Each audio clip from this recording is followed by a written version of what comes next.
ने हीर के भेजे हुए गुंडों की आंखों में देखा और कहा कि हीर मेरी पत्नी है और उनको मारना शुरू कर दिया। अब उन्होंने नवाब को प्रोवोक किया और कहा कि हीर तो झूठी और करेक्टरिस्टिक लेस गर्ल है। नवाब उनसे कहता है हीर को कि तुम कोई डंडा उठाओ या इन सबको मारना शुरू कर दो, किंतु ये क्या हुआ, हीर कुछ नहीं उठा पाते। उससे पहले नवाब जो है गिव अप कर देता है, फाइटिंग से बंद कर देता है और वो जो गुंडे हैं उसको मारना शुरू कर देते हैं। तभी हीर को याद आता कि किस तरह से नवाब ने अपनी जान पर खेल कर उसको बचाया था। वो एक डंडा उठाती है और उन सबको पीटने लगती है। उसके बाद में वो भाग जाते हैं। हीर और नवाब एक दूसरे की आंखों में देखते हैं। अब हीर उससे पूछती है कि तुम ज़रा रिपीट करो, तुम क्या कह रहे थे। वो उसको कहता है कि हाँ, तुम मेरी पत्नी हो। और ये सारी बातें जो है दूर खड़ी हुई टीना सुन लेती है और उसका दिल टूट जाता है।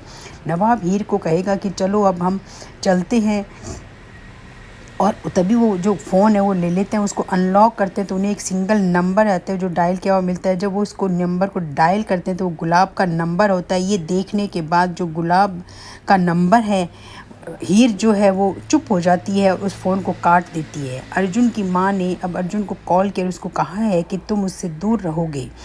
उधर जो दूसरी तरफ हीर और नवाब है वो एक ढाबे पे जाएंगे और वहाँ पे खाने का बंदोबस्त कर, और हीर ढाबे पर जाएंगे और वहाँ पे वो खाना खाना शुरू करते हैं। तो वहाँ पे हीर और नवाब जो है वो खाना खाते हुए खूब मज़े से अपना खाना खा रहे हैं। तभी वेटर पानी लेकर के आएगा। वो कहेगा मेरी पत्नी के लिए पानी लेकर आओ, मेरी पत्नी के ऊपर एक फ़ैन चलाओ, इसको गर्मी लग रही है, इसके पसीना नहीं आना चाहिए। तभी नवाब हीर से पूछेगा कि हीर तुमने उस दिन झूठ क्यों बोला था कि अर्जुन तुम्हारा बॉयफ्रेंड है। तब हीर जो है उसको वो टीना की लाइफ के बारे में, जो टीना ने उस दिन किया था, वो सुसाइड करने की धमकी दी थी, उसके बारे में पूरा नवाब को बताएगी। बोली किसी की ज़िंदगी बताने के लिए मैंने एक झूठ क्या बोल दिया था, वो झूठ अब मेरी ज़िंदगी में मेरे पीछे पड़ चुका है।